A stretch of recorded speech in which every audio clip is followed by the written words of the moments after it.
Okay, apologies for the interruption. As I was saying, if this function was called by a proposal on Limbo Dapp, then this flash governor enforced tolerance line is just ignored, passed over.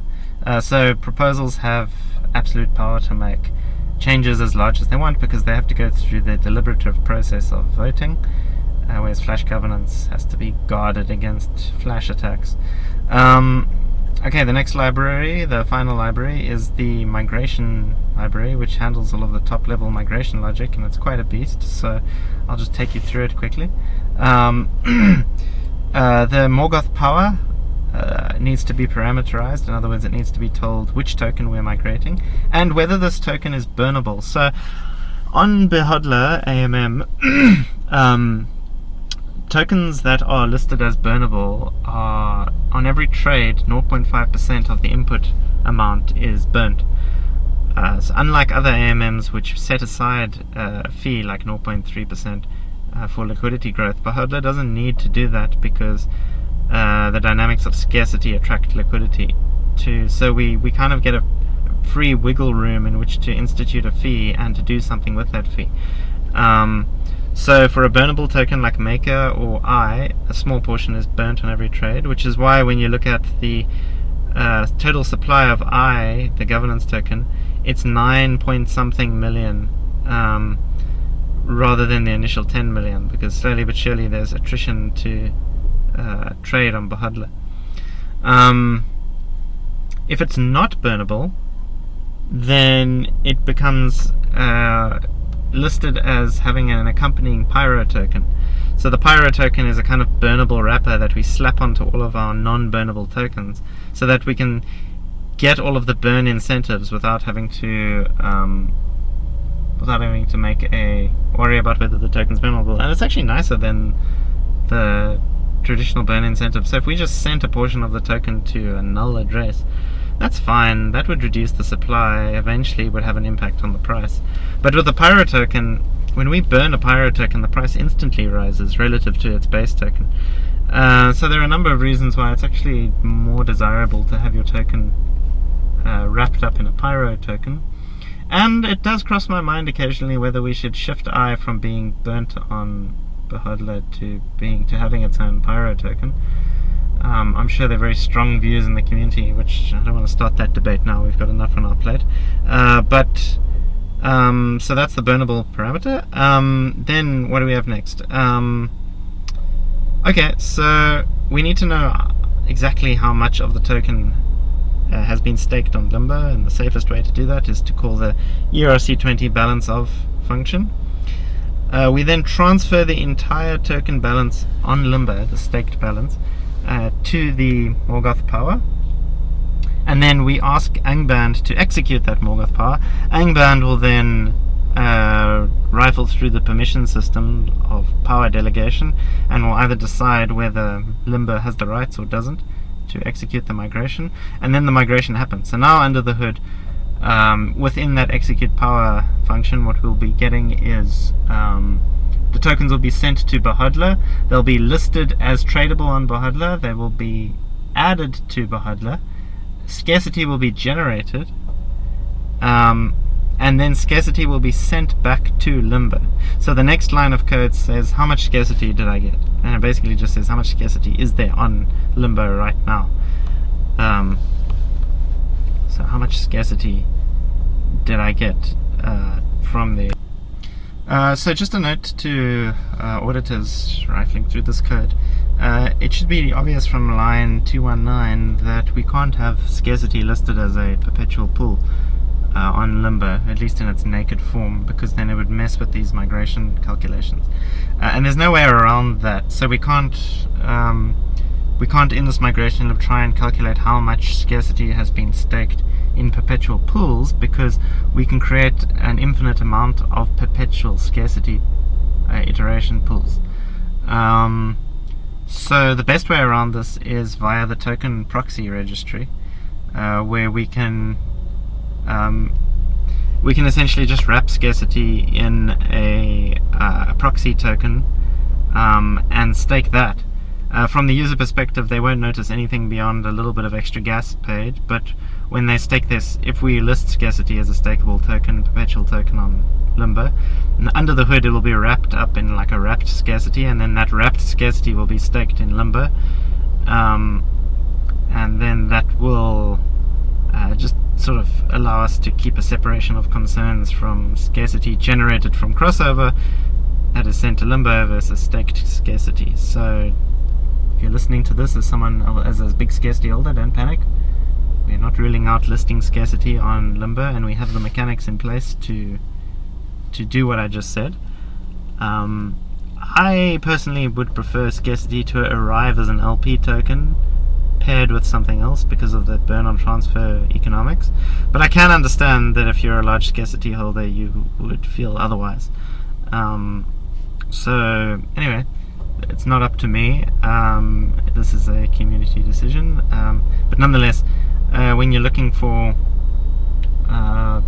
exploits and flaws, just keep that in mind, and if you could mention it to, I know that it's a competitive process, the auditing, but you don't gain much by having 1,000 people messaging me who haven't watched this video to say, oh look, line 219, it's going to mess up everything if people stake scarcity.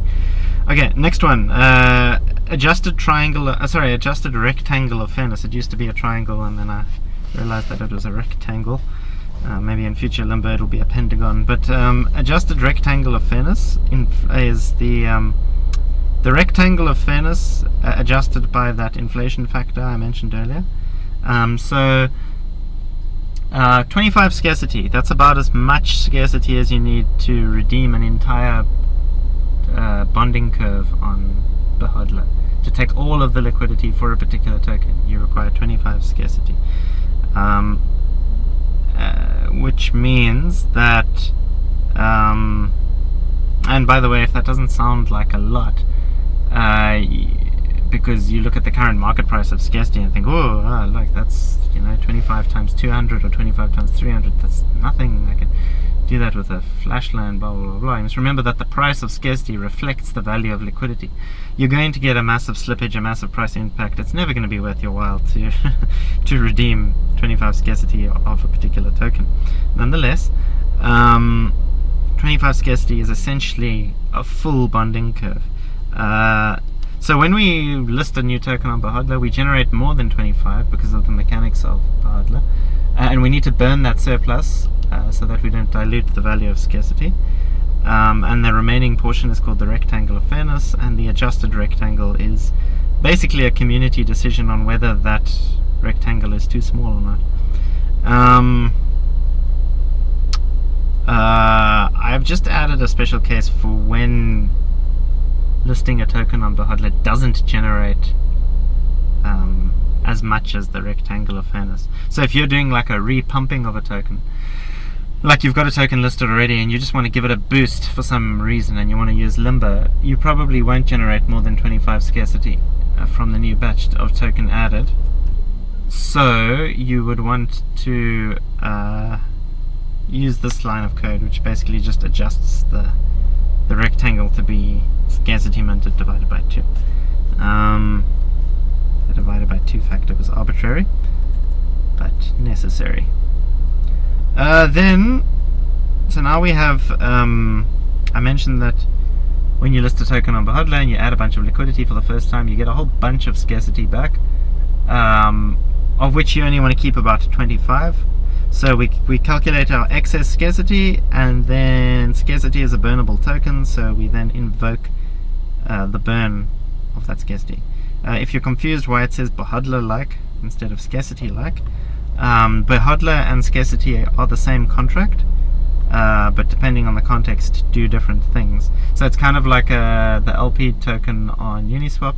It is the pair contract in which Uniswap 2 I'm talking about. It is the pair on which all the trades happen.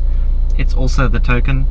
Behodler, same deal. The Behodler AMM is also, the contract is also scarcity, the token. So that's why I've said Behodler like burn. Line 233, What are we doing now? Okay, so now we've generated our scarcity, we've burnt surplus scarcity. Now we want to do all that funky price tilting stuff with flan. So we transfer the scarcity to the AMM helper, and the AMM helper then excuse me. The AMM helper then calls stabilize flan, which price tilts and boosts the liquidity of flan to try and push it towards the price of die and to expand its liquidity.